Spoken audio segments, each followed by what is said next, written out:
বিয়ের ২ মাসের মাথায় জানতে পারলাম আমার স্বামী পরকীয়ায় আসক্ত, তা আবার ২ মায়ের বাচ্চার সাথে। সেই মহিলাটা আমার স্বামীর থেকে বয়সের অনেক বড়। পারিবারিকভাবে দেখাশোনা করেই আমার বিয়েটা হয়। সবে এসএসসি পরীক্ষা দিয়ে উঠলাম। আমার বিয়েটা হয় আমাদের পাশের গ্রামের একটা ছেলের সাথে। ছেলেটা আর্থিকভাবে বেশ ভালোই সচ্ছল ছিল। ছেলেটার নাকি ২টা দোকান ছিল। তো যাই হোক, বাবার কাছে যখন প্রস্তাব আসলো, তখন বাবাই দেখলো আমি তো নিম্ন মধ্যবিত্ত পরিবারের একজন মানুষ, ছেলেটা আর্থিকভাবে বেশ ভালোই আছে, তো এখানেই সম্বন্ধটা করা যায়। আর শুনছি আমার হাজব্যান্ড আমাকে এক দেখাতেই ভালো লেগে যায় এবং সে আমাকে আমার বাড়িতে বিয়ের প্রস্তাব দেয়। বিয়ের দিন রাতেই আমাকে শ্বশুরবাড়ি নিয়ে যাওয়া হয়। আর শ্বশুরবাড়ি যাওয়ার পরে যখন আমি এসব কেচ্ছাগুলো শুনি, তখন আমি আমার হাজব্যান্ডের কাছে এসব নিয়ে প্রশ্ন করি এবং বলি, আমি তোমার সংসার করব না, আমি এক্ষুনি চলে যাব।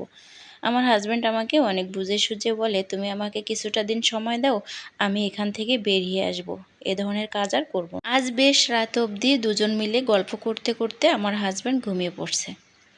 আমার কিছুতেই ঘুম আসছে না। এক অসহ্য যন্ত্রণা যেন আমাকে ঘিরে ধরছে। হঠাৎ করে আমার হাজব্যান্ডের ফোনটা বেজে ওঠে। আমি ফোনটা রিসিভ করাতেই অন্য প্রান্ত থেকে একজন মহিলা বলে, আজকে না তোমার আমার কাছে আসার কথা ছিল, তুমি কেন আসলে না? ২ দিন আগে তো আসছিলে। আজকে আমি আমার ছেলে এবং মেয়েটা ওর দাদির কাছে পাঠিয়ে দিয়েছি তুমি আসবে বলে। কিন্তু তুমি আসলে না যে। কথাটা শুনে আমি আর কোনো কথা না বলে, এমনিতে আমি কোনো কথা বলতেছিলাম না, জাস্ট ফোনটা রিসিভ করে বসেছিলাম।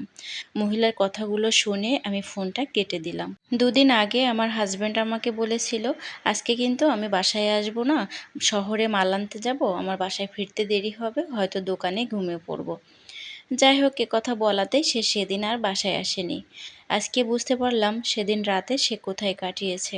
সঙ্গে সঙ্গে আমি তার ফোনটা হাতে নিয়ে তার সমস্ত কল লিস্ট চেক করলাম, মেসেঞ্জার দেখলাম। সব কিছুই আমার কাছে জলের মতো স্পষ্ট হয়ে গেল। সেদিন সে কোথায় ছিল? আমাকে দেয়া প্রতিশ্রুতি সে রাখেনি। কথাটা মনে পড়তেই আমি হাউমাউ করে কেঁদে দিলাম। আমার কান্নার শব্দ শুনে আমার হাজব্যান্ড আমাকে ঘুমের ভিতরে জড়িয়ে ধরে বলছে, সোনা পাখি, তোমার কি হয়েছে? আমি তখন তার সমস্ত কল লিস্ট এবং মেসেঞ্জারের সমস্ত কথোপকথন এবং মহিলার ফোন দেওয়ার কথা তাকে সবটাই বললাম। সে আমার কথা শুনে আমাকে বলছে, তুমি আমার ফোনটা রিসিভ করছো কেন? আমি তার মুখের দিকে তাকিয়ে অঝরে কেঁদে যাচ্ছি।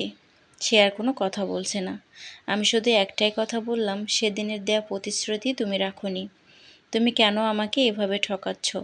আমাকে যদি তোমার ভালো নাই বা লাগে, তাহলে তুমি আমাকে কেন ছেড়ে দিচ্ছ না? তুমি আমাকে এভাবে ধরে রাখছো কেন? আমার হাজব্যান্ড আমাকে বলল, আমি কোনোভাবেই এখান থেকে বেরিয়ে আসতে পারছি না। আমি অনেক চেষ্টা করছি। ওই মহিলা আমাকে নানাভাবে ব্ল্যাকমেইল করছে। তুমি আমাকে সাহায্য করো এখান থেকে বেরিয়ে আসার জন্য। আমি তোমাকে কথা দিচ্ছি, এ ধরনের কাজ আর কোনোদিন আমি করব না। আমি তোমাকে নিয়ে আমার বাকি জীবনটা পার করে দিতে চাই।